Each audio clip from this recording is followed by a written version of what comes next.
na Snoopy Rock.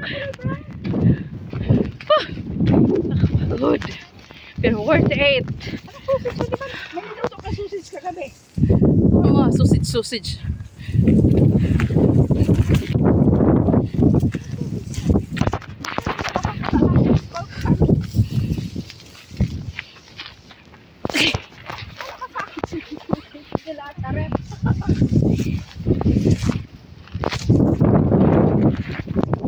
Ayun yung Snoopy Rock. Ito siya. Diba? Dito yung taing na. Para siyang aso. Ma-recognize mo siya pag nasa mas malayo pa.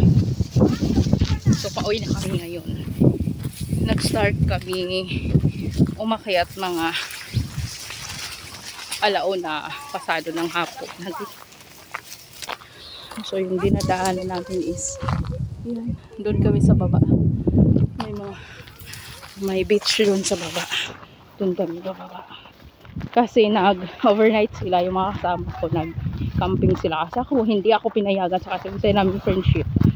Hindi kami pinayagan na mag-camping. So, umaga na kami pumunta dito. So, nag-lunch muna kami bago kami umakyat. So, pauwi na kami ngayon. May isa pa kasama nandoon sa huli. Apat lang kami nag-hiking kasi yung tatlo umuwi sila kanina.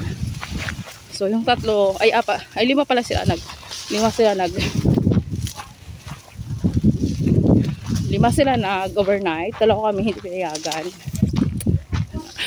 So yun. So ito yung view. Sa likod doon ng mundo ka, doon naman kami sa kabila. Doon kami sa kabila nag-tent.